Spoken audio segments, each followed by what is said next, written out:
Yo, what's going on, guys? Got this little wager game off of Gamer Saloon for you today, and I decided to go with the Raptors just because they're a very intriguing team to use in this year's 2K. And now I put DeRozan at the point guard, Terrence Ross at the 2, DeMar Carroll at the 3, I believe Biombo at the 4, yeah, Biombo definitely at the 4, and then Scola, not Scola, but Valanciunas at the 5. Now, this lineup is pretty interesting because I think the shortest player in this lineup is 6'5", that's Terrence Ross, so it's a really big team, and you have DeMar DeRozan, you're obviously your slasher role, and then Jonas and Biombo protect the rim real well. Terrence Ross is an okay shooter, great dunker. DeMar Carroll is the opposite, okay dunker, pretty good shooter in this year's game. Now, I prefer this lineup without Lowry because Lowry, before about maybe a week ago, had one of the worst shots for a star point guard in the game, in my opinion. And now they changed his shot. It's a pretty beastly shot, pretty easy to time. So definitely check out Kyle Lowry off of the bench because he can really put in some buckets. But moving on, going against OKC, I believe they're honestly easily the best team in the game. That's even with the Cavs and having back Kyrie Irving. OKC is just so well rounded. It's like every time you play them, it's a hell game, either because of Durant making some sort of superhero comeback or Westbrook just diving through three people to get a contact layup to go in. And Ibaka is hitting threes this year like crazy. He's actually hitting them at a better clip than KD in the games that I've seen anyway. But they're a very tough team, and I would suggest not using the Raptors versus them if you don't know how to play with them. I mean, I honestly would go with teams like the Cavaliers, Clippers.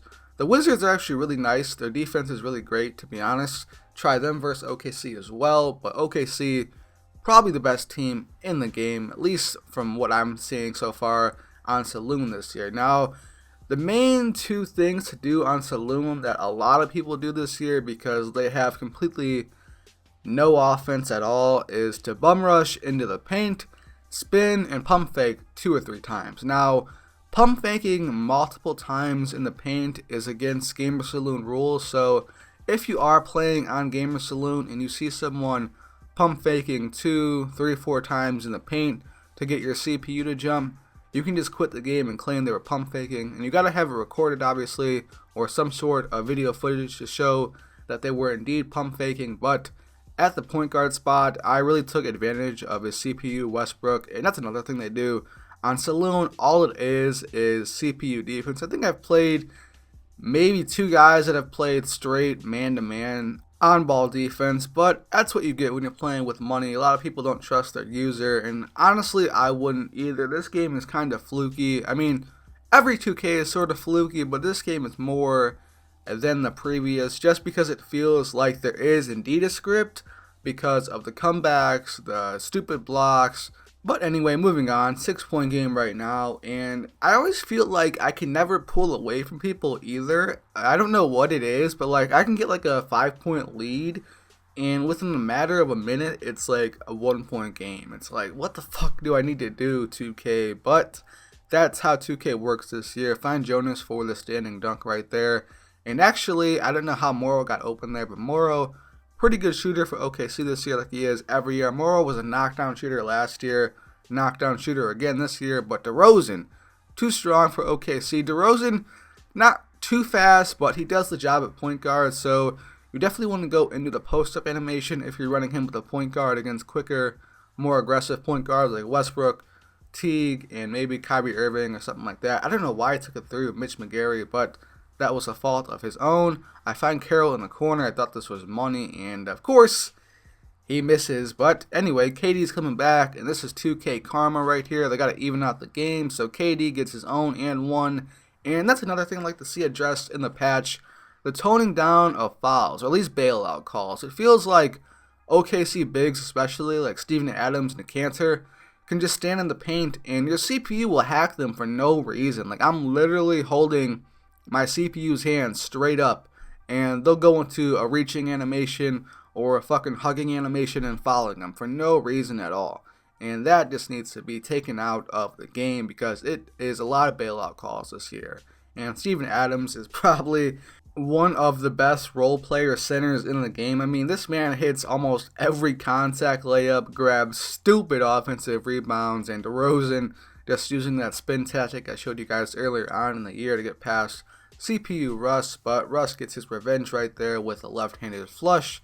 4-point game. I find Jonas leaking out, and I know a lot of you guys in the comments have referenced that long lead pass and that there is no transition D in the game, and I completely agree. And I think a big problem is still the celebrations, and a lot of times trying to move back on defense, it's so slow, like you can't turbo back at all. And I don't know if Mike Wang will look into that issue for the patch, but it should be taken care of because a lot of these transition baskets should be at least overthrown where they can't catch it, or just you should be able to get back on defense to at least contest the shot. Because honestly, I was just watching the Cavs game on Sunday, and I probably saw maybe 2 to 3 long transition passes for scores, and in 2K16 you're probably going to see at least 7 to 8 a game, and that's pretty absurd for an NBA rate. But 3-point game, getting kind of nervous right here, but T. Ross spins back baseline for the nasty dunk right there. Not really nasty, but it'll do. 2 points right there. 51-45. Another turnover for Russ. Russ was a turnover machine in this game. And also, if you guys feel you want to support the channel, either drop a like on this video or go check out a strategy guide. And the guide is now on Google Play, Amazon, and PayPal, but iTunes I've been having some issues with, so it will be on iTunes soon. I'll let you guys know. But either drop a like and check out one of the guides if you haven't. This gameplay is coming to a close. Going to wrap up with the victory right here. And Toronto's a pretty deep team, so definitely check them out if you haven't. And if you enjoyed the gameplay, drop a like and subscribe if you're new to the channel. I'm out. Peace.